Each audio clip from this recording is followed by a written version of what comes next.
1절까지.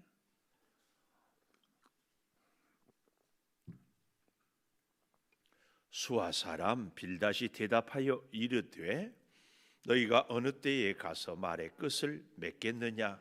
깨달으라. 그 후에야 우리가 말하리라. 어찌하여 우리를 짐승으로 여기며 부정하게 보느냐? 울분을 터뜨리며 자기 자신을 찢는 사람아, 너 때문에 땅이 버림을 받겠느냐? 바위가 그 자리에서 옮겨지겠느냐?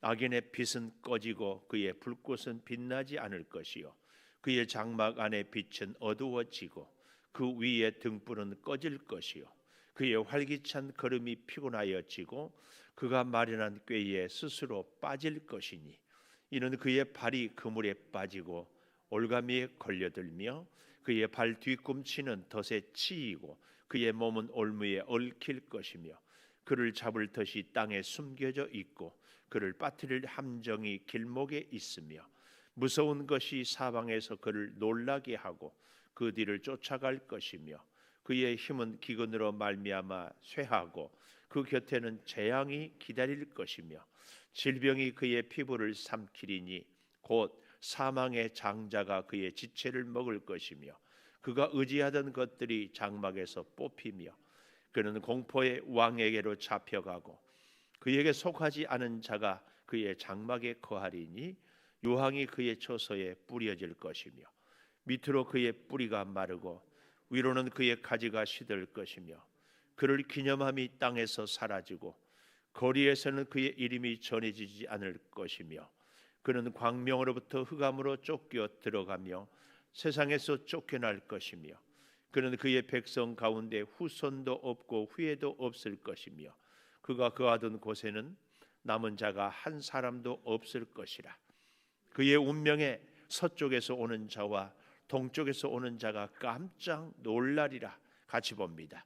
참으로 불의한 자의 집이 이러하고 하나님을 알지 못하는 자의 처소도 이러하니라.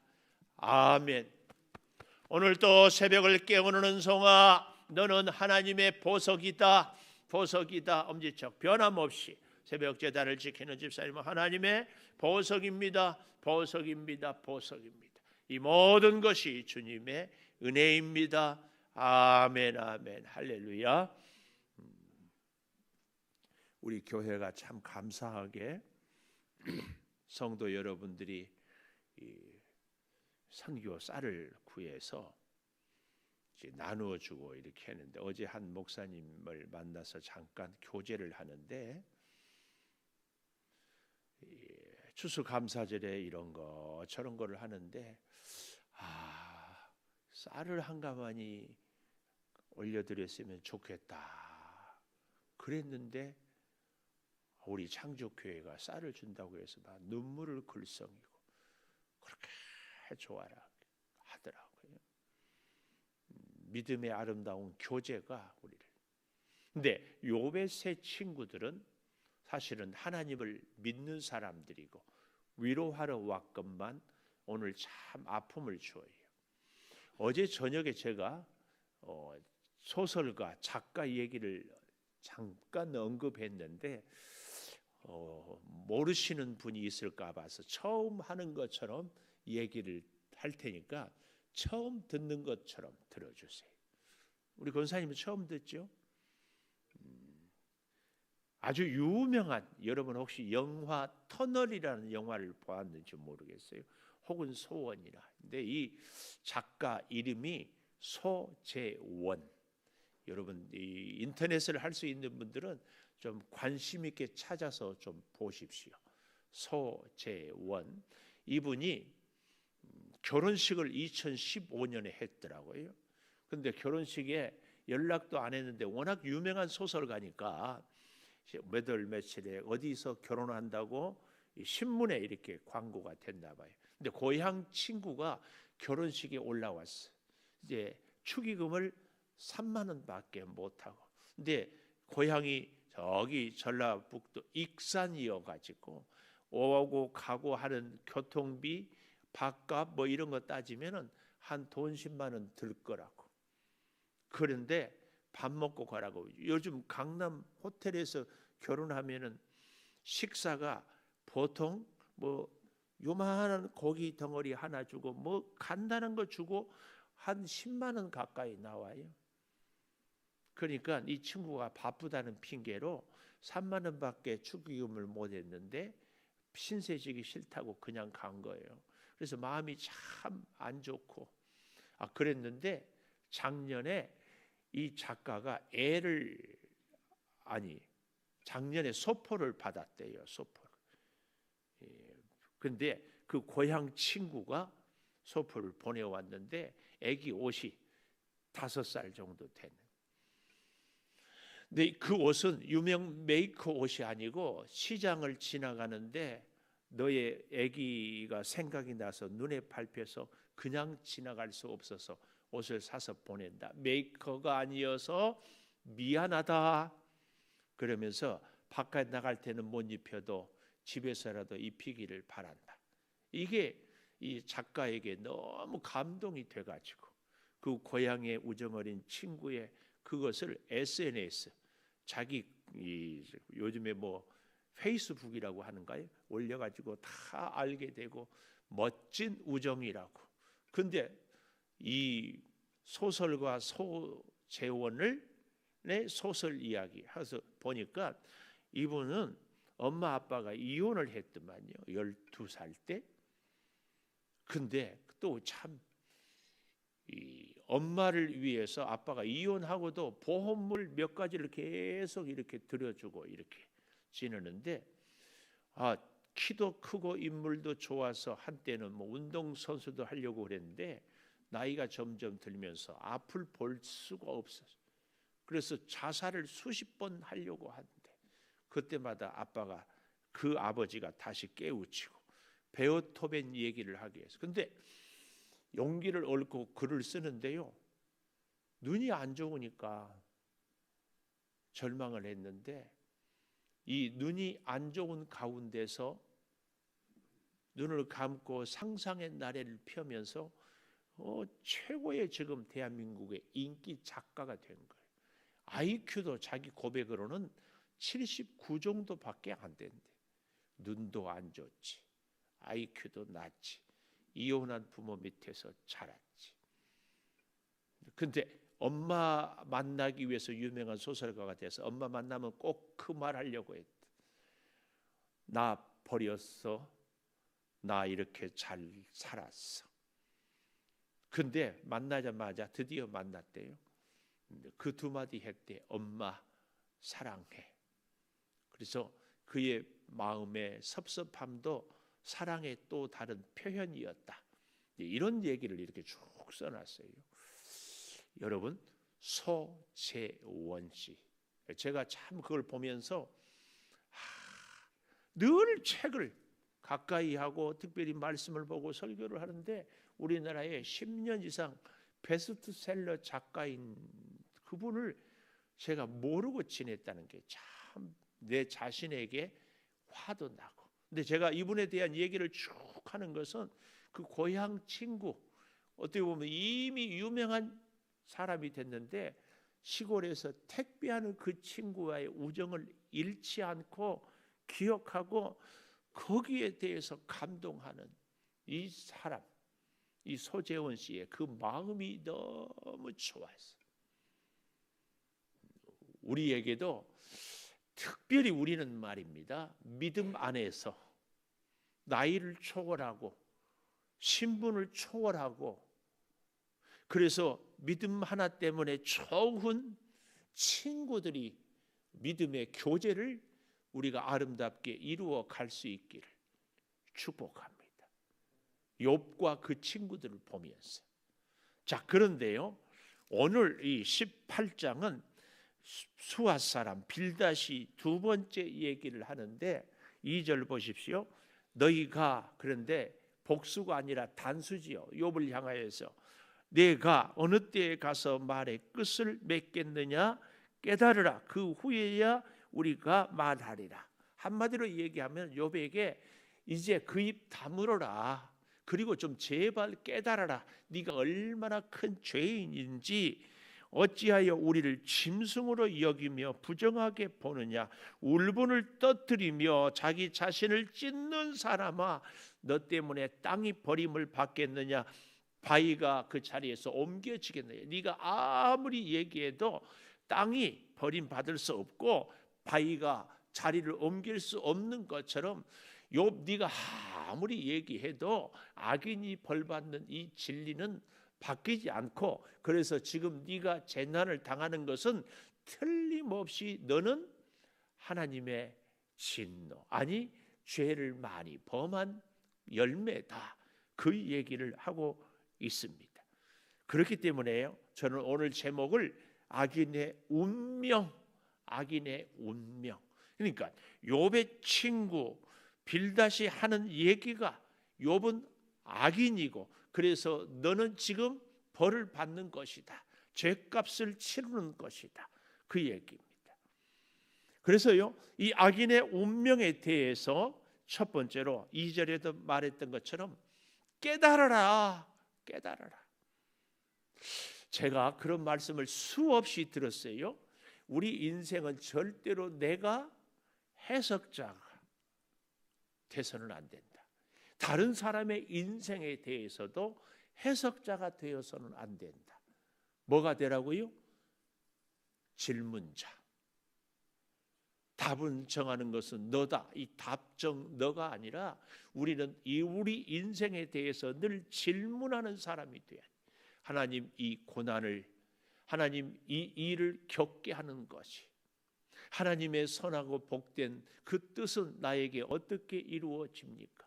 내 계획과 내 선한 것을 이루지 못할지라도 하나님의 뜻은 이루어지는 줄을 믿습니다 하는 이 끊임없는 하나님께 대한 질문자가 되어야 되는데, 오늘 이 욥의 친구 빌닷은 욥의 인생을 자기가 다 해석하는 거예요.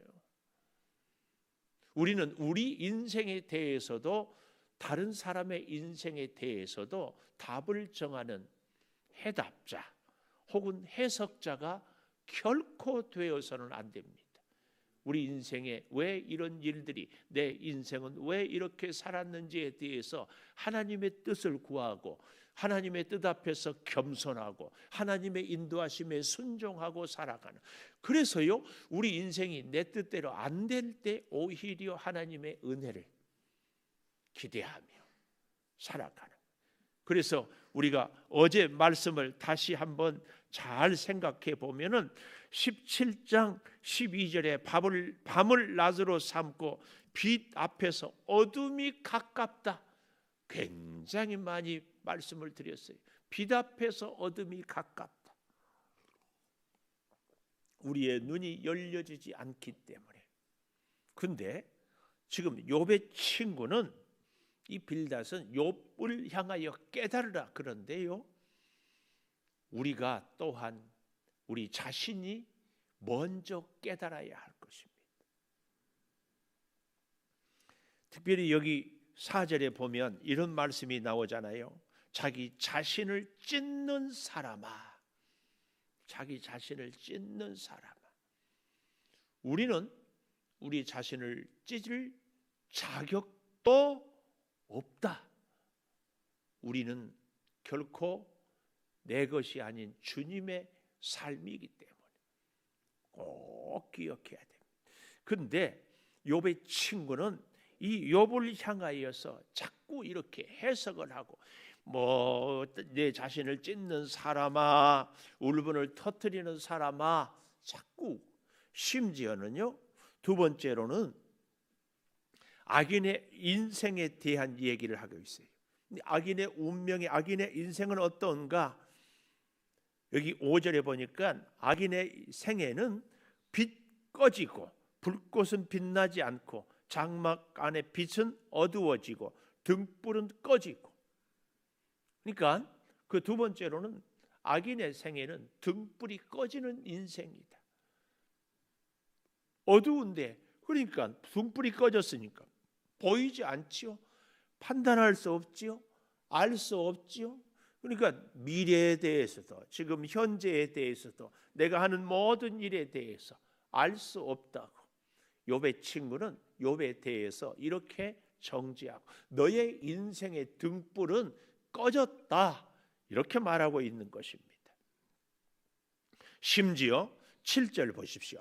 활기찬 걸음이 피곤해지고 미련한 깨에 스스로 빠지고 그 다음에 우리가 펜이 있으면 좀 동그라미를 해봤으면 좋겠어요. 8절에 그의 발이 그물의 동그라미, 또 올가미, 또 9절에 보면 발 뒤꿈치는 덧, 또 그의 몸은 올무에 올무, 또 10절에 가보면 마지막에 그를 빠뜨릴 함정. 그러니까 굉장히 다양한 것들이 이 욥을 참 힘들게 옴짝 못하게 하는 덧, 그물, 올가미, 올무, 함정 뭐 이런 것. 얼마나 이렇게 무서운 말을 하고 있는지 모릅니다. 우리는 여기서 참 한 가지, 세상이 무엇라고 하든지 주변의 사람들이 아무리 뭐라고 해도 우리는 변함없이 우리에게 들려지는 하나님의 음성을 듣고 하나님이 보여주는 것을 볼 수 있는 인생의 등불이 켜지고 인생의 믿음의 귀가 열리는 그런 인생을 꼭 살아야 됩니다. 꼭. 사람들이 다 뭐라고 해도 우리 주님이 우리에게 들려주는 그 말씀, 그 길, 그 삶을 살아가는 거예요. 이 세상 사람들은 내공이 있어야 그런다고 그러는데 우리 믿음의 사람들에게는 하나님이 주신 은혜를 붙잡고 사방에서 난리를 치고 모든 사람들이 손가락질을 해도 우리는 흔들림 없이 그 길을 가는 거예요. 이게 진짜 믿음의 파워, 힘입니다. 믿음의 힘이 있는 사람은 흔들리지 않을 수 있습니다. 이 힘을 우리는 가져야 할 줄을 믿습니다. 이 친구는요 이렇게 얘기해요. 12절 그의 힘은 기근으로 말미암아 쇠하고 그 곁에는 재앙이 기다린다. 재앙이 기다린다. 그래서 이 욥이 보십시오. 13절 질병이 그 피부를 삼키리니 사망의 장자가 그의 지체를 먹을 것이다. 온 몸에 피부병을 앓고 있는 욥을 앞에다가 대놓고 면전에서 이런 끔찍한 얘기. 면전에 참 우리는 조심해야 됩니다. 제가요 욥기를 통해서 보면서요 요즘에 지난날에 회개하는 것 중에 하나가 코로나가 닥치고 참 목사님들이 사역을 목회하기가 어려워요. 그러면서 어렵다고 그러는 거예요. 근데 가만 얘기를 해보니까 예배 드리지 말라고 했다고 예배도 안 드리고 새벽 기도회도 안 하고 아무것도 안 한데 그리고 어렵다는 거예요. 그래서 내가 속으로 대놓고는 못하고 그렇게 아무것도 안 하니까 목회가 어렵지 내가 이렇게 정죄했어요. 그런 날을 여러분 내 인생도 마찬가지지만 주변의 다른 사람들의 인생을 보면서 저렇게 믿음 생활 하니까 고난 당하지 성격이 저렇게 별나니까 힘들지 이런 얘기들이 욥의 친구들의 얘기와 다르지 않아요. 다르지 않아요. 하나님은 각자의 인생에 각자의 은사에 각자의 은혜를 다 주셨습니다. 사람이 볼 때에 저 사람이 나보다 못하고 혹은 더 좋고 혹은 더 넉넉하고 혹은 더 궁핍하지 하나님 볼 때에는 그러지 않을 수 있어요. 우리는 자꾸 하나님의 눈으로 보고 하나님의 귀로 듣고 하나님의 관점으로 살자고 하는데 실제의 삶은 늘 인간적이고 세상적이고 내 자신의 기준으로 판단하고 살아가고 있는 것은 아닌가 그 얘기입니다.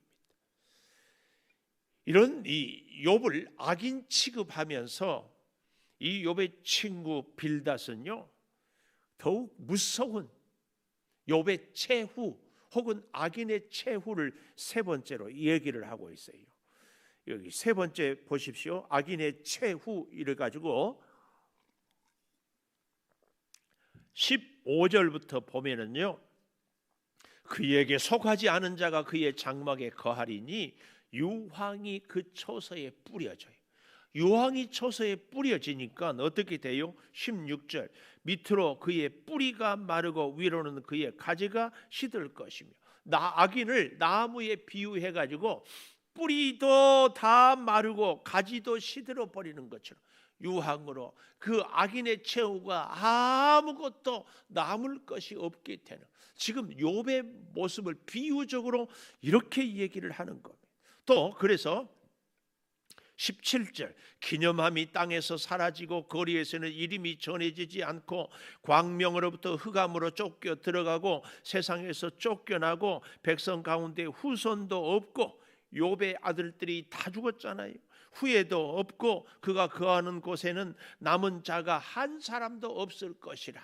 지금 욥 너의 꼴이 이렇다, 이렇게 무섭게 정죄하고 있는 것입니다. 심지어요 21절에 보십시오. 참으로 불의한 자의 집이 이러하고 하나님을 알지 못하는 자의 처소도 이러하니라. 욥 너는 불의하고 욥 너는 하나님을 알지 못한 자다. 그러니까 이렇게 재앙과 고난을 겪으면서도 죄를 회개하지 않고 하나님이 이렇게 고난을 주셨다고 너 자신을 변명하고 있는 것이다. 그 얘기. 우리는 이 욥기를 공부하면서 늘 우리는 내 인생의 해석자가 아니라 질문자, 다른 사람의 인생에 대하여서도 이러쿵 저러쿵 우리가 이러니까 그랬지, 저러니까 저랬지, 너무나 쉽게 얘기해버려요. 특히 여기 서 있는 목사나 우리들 가운데 기도를 많이 하거나 믿음 생활을 열심히 하는 사람들의 흔한 실수, 믿음 생활 저렇게 해서 되겠어? 기도 생활을 저렇게 게을러서 무슨 복을 받겠다고 너무 쉽게 말을 해. 너무 쉽게. 우리는 적어도 욥의 친구들을 보면서 절대 해석자는 되지 말자. 질문자, 하나님의 뜻을 구하는 자. 그래서 하나님의 인도하심, 빛이 가까운데 지금 어둠에 처해 있는 우리의 인생이 절대 안 되기를 축복합니다. 기도하겠습니다. 악인은 욥을 고난당한다고 그 결과만 갖고 친구들은 욥을 악인 취급을 하고 있습니다. 아버지, 우리가 이 땅을 살아가면서 주변에 고난당한 사람들, 환난이 있고 질병이 있고 궁핍이 있는 사람들, 나의 기준으로 저 사람은 저러니까 복을 받지 못한다 판단해버리고 정죄해버리고 해석해버리는 너무나 쉬운, 너무나 단순한 생각을 갖고 살아가고 있지는 않습니까? 아버지, 하나님을 따르고 믿는 사람들에게는 하나님의 선하신 뜻에 따라서 때로는 평안과 기쁨을, 때로는 고난과 눈물을 겪고 흘리게 되는 것을 다시 우리는 깨닫습니다. 눈물의 골짜기를 더듬을 때에도, 은혜의 감격 가운데 거할 때에도 우리는 살아계신 하나님, 그래서 은혜도 주시고 징계도 주신 하나님, 우리가 기쁠 때도 슬플 때도 더욱 가까이 하나님께 나아가는 진정한 하나님의 사람들이 되게 하여 주시옵소서. 하나님 아니고는 우리 인생에 답이 없음을 우리는 삶의 경험을 통하여 깨닫사오니, 우리의 모든 문제 가운데 주님께서 해결하여 주심을 믿사오니 더욱 주께 가까이 나아가는 오늘 하루의 삶, 우리 일평생 되게 하여 주시옵소서. 지금은 우리 주 예수 그리스도의 은혜와 아버지 하나님의 무한하신 사랑과 성령의 감동하심이 영원토록 함께 하시옵기를 간절히 축원하옵나이다. 아멘. 기도하십시다.